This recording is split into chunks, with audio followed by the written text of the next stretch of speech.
So on this next version of turning leak detection into repair, we're going to take it in a little bit of a different way. We were called upon a leak detection of a house that was inspected, and the pool was inspected by a home inspector.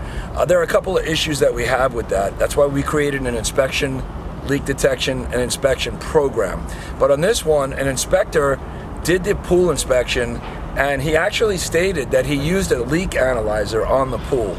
Meaning, and they're around, there's a couple of different brands out there, and a leak analyzer you set up by the pool, and it'll let you know if water is dropping in the pool within a certain period of time, within a certain period of amount of water. But the problem we have with that is that they're not all correct, and there are many situations that'll throw you off.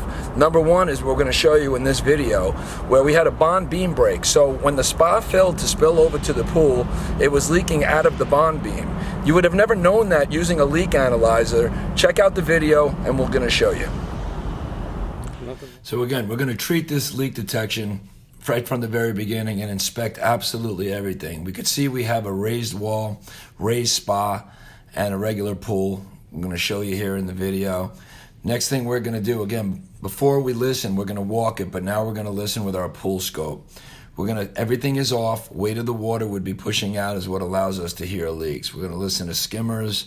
We're going to listen to main drains. What we do is we actually throw the mic in and we drop and we drag. Again, weight of the water pushing out of these leaks create noises. When they're down in the drain, they scream. That's not what we're hearing now. So again, we're going to treat our light like a clock, listening all the way around to hear if we can hear anything louder on the outside. Then we're going to listen on the inside. That would usually tell us that we have a conduit type leak. But that's not what we're hearing now.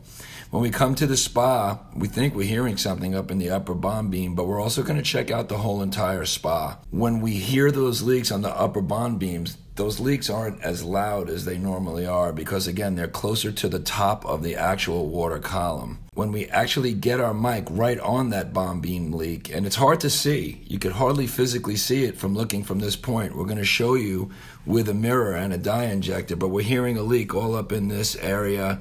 Again, it's creating that noise at many spots. So look in the mirror and look at the separation that you couldn't see with your eye.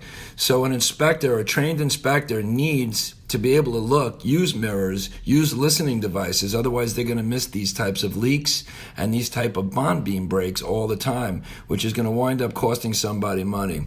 With the dye injector, watch as we pulse it out, look in the mirror, and you could look up top to see the injection pull, but that's where we have a pull. And that showed us that not only do we have a bond beam break on this one section, but it's going all the way around the spa.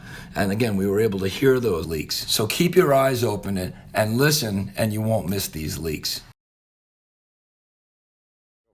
So there you could see how many different leak detections, including solar systems, including pressure side leaks, including bad check valves, will throw off those leak analyzers. Therefore, we teach that a complete leak detection has to be performed with every inspection. Otherwise, it's a useless inspection. This one is going to back up on that home inspector. This is an $8,500 repair that we bid, and somebody's got to pay for it. So come and check out our leak detection and inspection program at www.leaktronics.com.